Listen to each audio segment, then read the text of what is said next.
Okay, now I've cut my trailer frame pieces. This is a side rail. This is the front of the trailer over here. Now, what I've done is I've taken and I've made this 45s. Cut 45-degree angles on there. And this front piece, this has a 45 on both ends. So what that's going to do is make a nice corner. So now let's say you're going to use plywood or something on here. It would end up just laying, this is right side up, it would end up just laying right in there, and you've got a nice little toe kick or whatever so things don't fall off. So that's going to be the only 45s you need to do. All the rest of the pieces are going to go underneath, and I'll show you here. And one thing I want to say is take your time and make all the pieces exactly, cut them right, cut them to length, because it's really going to help when we square this up. And you'll see squaring it up is important if you want this thing to trail right. So, all right, now I've added my back piece. That's the last cross member, obviously, and that's where the tailgate's going to fasten to. I'll show close-ups of some of this stuff here shortly, but I just wanted to show you how to square everything up. Like I already said, take your time, measure twice, 3 times, cut once. Yeah, the old adage is true. Then you're not wasting material, and make it accurate as you can. All my parts are right on the money. I mean, this isn't a machine shop, but trust me, when it comes to squaring it up. Now, you can use a framing square if you want. Something this big, you know, if you only have a square that reaches out this far, it's not as accurate. I always use the tape measure. So when you have equal length sides, which I do, and you have equal length front and back, as I do, that's a rectangle, and without getting into a big math lesson, what we're after is the same dimension when I pull a tape from corner to corner. So I'm going to hook this outside corner right here.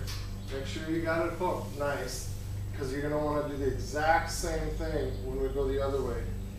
So basically I've got 114 and 7/16 inches. Alright? So I'm going to want the same thing to this side. And that's going to tell me if it's square or not. So I've got it hooked. And I've got 114 and 5/8. So it's a little different. Now what I want to do basically is squeeze these two sides together, and we'll split the difference. So 5/8 to 7/16, I mean, that's only 3/16 of an inch. So I'm going to knock this. Now I'm down to a half. I mean, I'm a little less than a half now. So now I want to double check this side. And I've got 114 and a little less than a half. It's perfect right now. So I don't want to mess it up. And I'm going to show you a trick on how I tack this stuff, and then you double check in between tacking. But I'll show some close-ups here of what I've got going right now before I do any tacking. Alright guys, here's a picture of the corner where I 45'd it, and I've just got it obviously held in place with a vice grip. Now what I've got going here is, when I did see that right there, that gap, now when I did the 45, I did not cut this face. I only cut the long face at a 45. Now what that leaves me is a really nice corner weld. Look at the size weld I'll be able to put in there. Now that also adjusts the dimension just a hair, you know, the width of the iron, which is 3/16. So I'm going to show you where that'll come in handy. So technically right now this frame is measuring 60 and 3/8 because I got 3/16 extra on each side.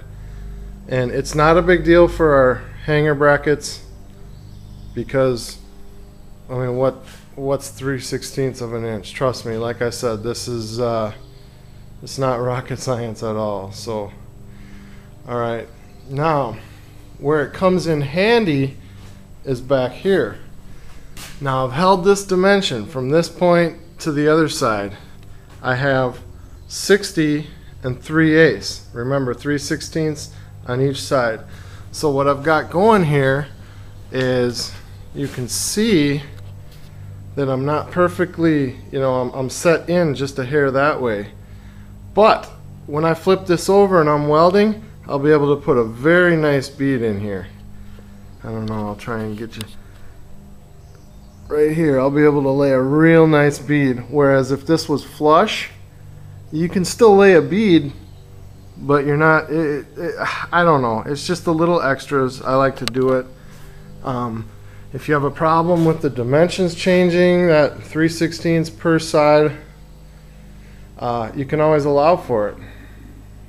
You can always cut your pieces 3/16 short. So now what I'm going to want to do when I tack this up, and I'll show you after I do it, is I'm going to put a tack on the inside corner right here on all 4 corners. Right here.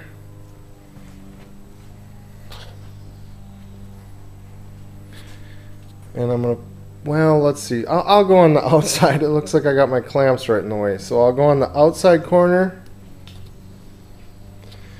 And I'm going to want to put a tack on this outside corner. And I'm going to want to put a tack on that outside corner, that outside corner. That's all I'm going to do for right away. Okay. Now, the next thing I'm going to do is I'm not going to add any more cross members right now. What I want to do is I want to keep this square. We've got it square. So I'm going to be putting tacks on the outside corner, on all 4 corners. One here, one there, over here. And what that does is that'll still allow me to move this thing. I have it square already. We got it clamped, but I'm just showing you sometimes, you know, when you're doing a really big object, whenever you put heat to something, it's going to move.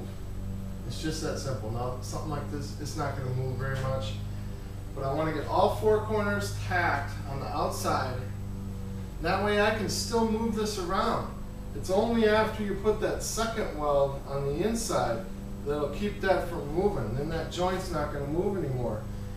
You know, if I put a tack here and I had just 2 pieces, I could split that apart and I could actually move that around, even with this tack not breaking. But once I tack it here, from here to here, that joint is solid. You'd end up having to break tacks to change anything. So that's my next step.